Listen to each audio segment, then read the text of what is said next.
So, I know it's traditional to read from the book, but that's boring.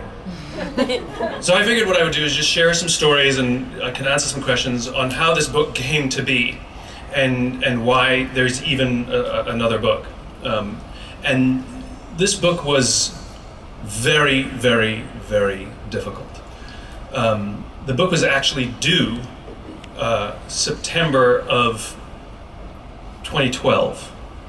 And I knew that I was going to be late. And I remember sitting down, I had lunch with Adrian, and I had to tell him I was going to miss my contractual deadline, where if you miss the deadline, you give all the money back kind of thing, And this is what I said to him. These were my exact words. I said, the time it's taking me to understand this idea does not correspond with the arbitrary date you put in my contract. So he said I could have until December. And 10 months later, I handed in the book.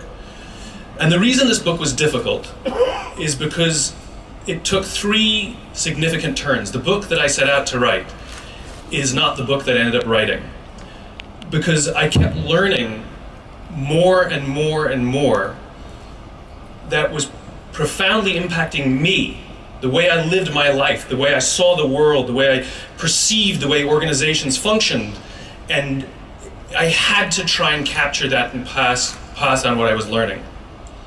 Here's where the book came from. I've had the great privilege of spending time with our United States military. They're pretty special human beings.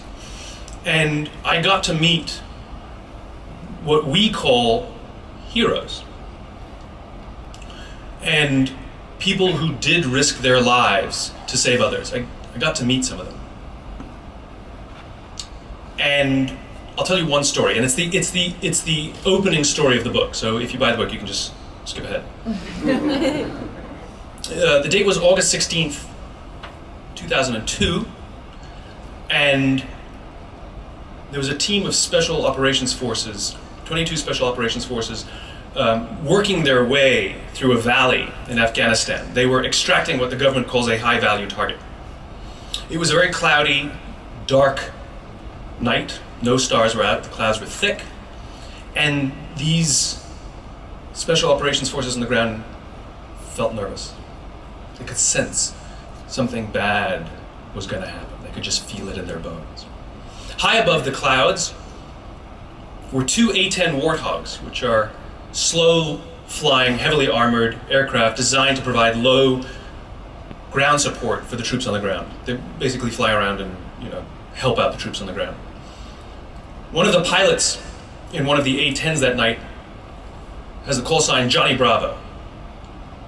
Yes, he stands like this. He's got great hair.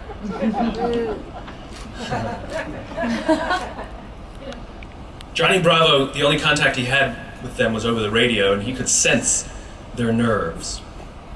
And so he made a decision to go down below the clouds to have a look. And he told his wingman, just hang out up here, I'm going to go down and take a look.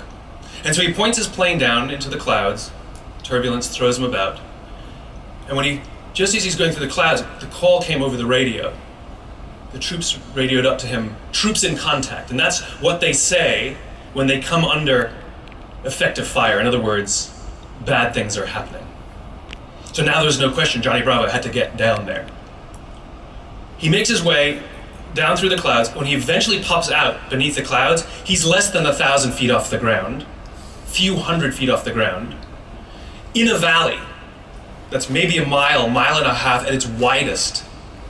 This is only 2002, and we didn't yet have ground-hugging radar. And so he had his old Russian maps, that's what we were using back then, old Russian maps. He knew his speed and he knew his distance, and traveling at about 400 miles an hour, counted out loud to himself before he hit a cliff. He trained his guns on where he saw this tracer fire coming from, and the sight that greeted him is something like he'd never even seen in the movies. Just so much fire raining on these guys in the middle. He just picked a point and tried to suppress the fire and counted out loud. 1 1,000, 2 1,000, 3 1,000, 4 1,000, before he pulls hard on his stick and goes around. Again, 1 1,000, 2 1,000, 3 1,000, 4 1,000. Again, pulls his high G turn and goes around again. 1, 1,000, 2, 1,000, 3, 1,000, 4, 1,000. Runs out of ammunition. Fuel is good, runs out of ammunition. Points his plane up, goes to the top of the clouds, and tells his wingman, you need to get back down there. And the wingman says, okay. And Johnny Bravo says, follow me. The two of them go back down again. They're flying 3 feet apart from each other, wing to wing. 3 feet. Back into the valley. Johnny Bravo counts, and his wingman now lays down the suppressing fire. 1, 1,000, 2, 1,000, 3, 1,000, 4, 1,000, 5, 1,000. And again, 1, 1,000, 2, 1,000, 3, 1,000, 4, 1,000, 5, 1,000. That night, 22 Americans went home with 0 casualties. Somebody told me this story as I was driving across Holbert Field down in Pensacola, Florida, Redneck Riviera. And we get to where we were going, to the office we were going to, and we walk in, and there's a guy standing at the copy machine, and my friend goes, oh, I want you to meet somebody. This is Johnny Bravo. I literally met him 5 minutes after I heard this story, coincidentally. I got to talking to Johnny Bravo, and I asked him, why would you do that? Like, why would you risk your life to save others? And his answer is the same as everyone who risks their life to save others. It's the same in the military. They all say the same thing, because they would have done it for me. He goes on to tell me that there are fates worse than death. One fate worse than death is accidentally killing your own men. Another fate worse than death is going home alive when 22 don't. The question I ask myself, getting to spend the time with these remarkable human beings, is why are they like that? Like, where do these people come from? You know, in the military, they give medals to people who are willing to sacrifice themselves so that others may gain. In business, we give bonuses to people who are willing to sacrifice others so that we may gain. That every single one of us has the capacity to be like Johnny Bravo. Better, every single person with whom we work has the capacity to be like Johnny Bravo. In other words, when you're struggling, when you're in pain, when you don't think you can do it, when you're not sure you can make the deadline, when you have something going on at home that's distracting you, that someone sitting next to you says, I got your back. And the only reason they do it is because they know you do the same for them. And that's what this book is about. That's what I found out about. It's about the environment. And leaders set the tone. And by the way, leadership has nothing to do with rank either. You can be at the head of the organization and not be a leader. And you can be at the bottom of the organization. I just noticed something. I'll tell you in a minute. I'll tell you 2 things. And you can be at the bottom of the organization and absolutely be a leader. Leadership is a choice. And it is the choice to look after the person to the left of you and the person to the right of you. That's all it is. The closest thing, the closest example I can give you to what a leader truly is like a parent.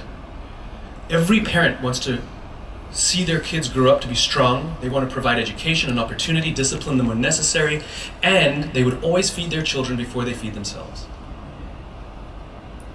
That's what leadership is. It's the commitment to put others before yourself. That's all it is. And when it matters, being willing to give up the perks you're afforded as a leader so that others may prevail. That's all it is. This experience in writing this book is the hardest thing I've ever done.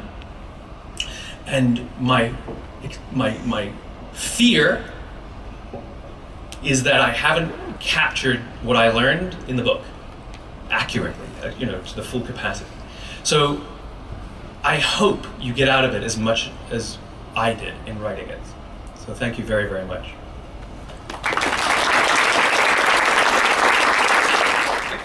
Come on. You can stand like this. Johnny Bravo.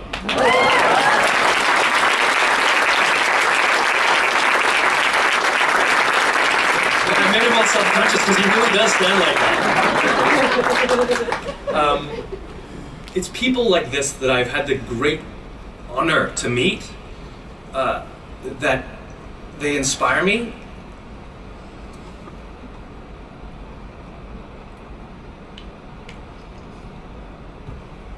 I'll just leave it there.